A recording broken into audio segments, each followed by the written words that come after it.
And so what we're going to do today is to have a bit of fun with it as well. But the ego is something that actually we think we understand, but we don't. And this is the whole part of this. So we're going to have a little bit of interaction as well, which is quite funny. So we're going to find out what a common definition of the ego is. I think we already know that.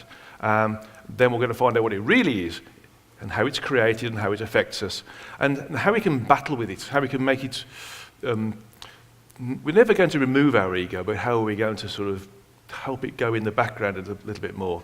And then we'll do some questions and answers. So I'll ask you all a question. What do you think the ego is? Yeah? Okay, shout up if you can. It's a mask. It's a mask. Okay, anybody else?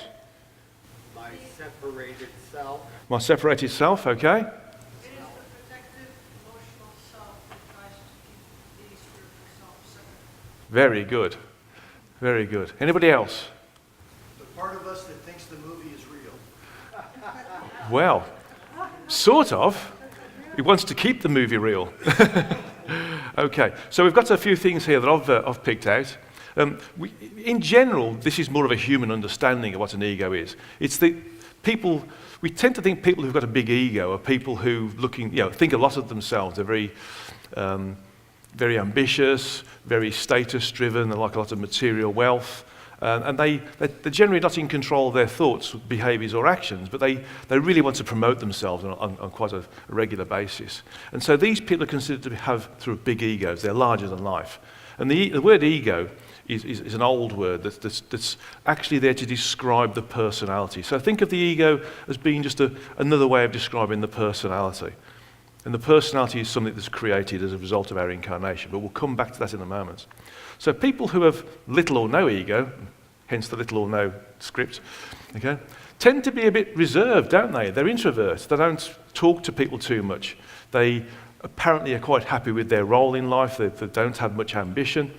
They don't tend to have a lot of material wealth around them, although some, you could argue, would like to have the material wealth. But in general, they're quite quiet. They stay in the background, and they don't interact with people too well. But in both of these conditions, it's interesting to note that it's the ego that controls our daily incarnate lives, whether we're larger than life or whether we are simply very mouse-like in the background.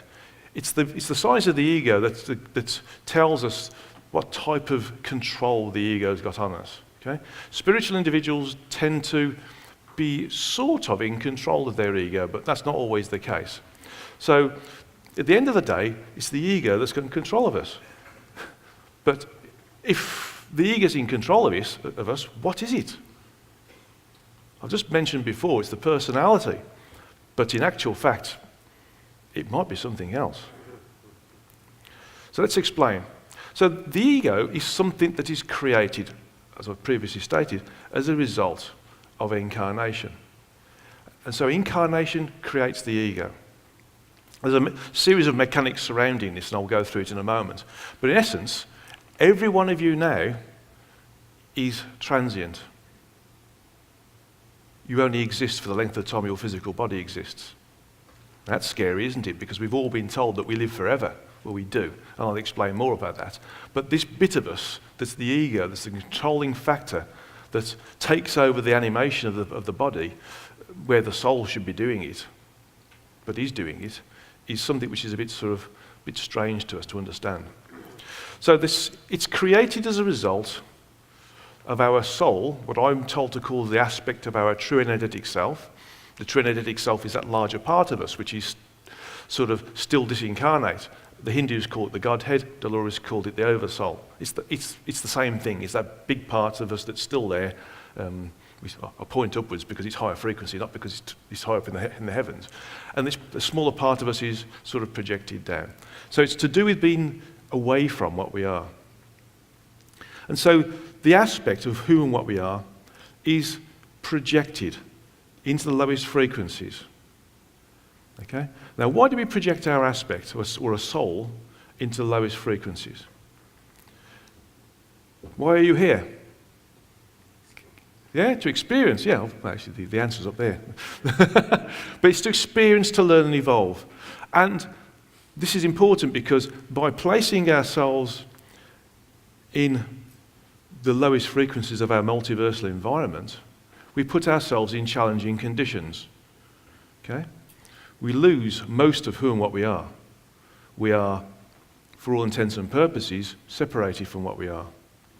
We no longer have the communicative bandwidth that we had, the ability to communicate with soul, the true energetic self, source, and other entities that are individualized from source. We no longer are able to understand what things are, concepts, how they work, and how to create. So we're separated. So where we are here is really, hard work. Yeah? It's like a mouse learning how to get from one end of the maze to the other end of the maze without having the ability to look down on the maze and say, okay, I'm going this way now, and that way, and that way, and that way.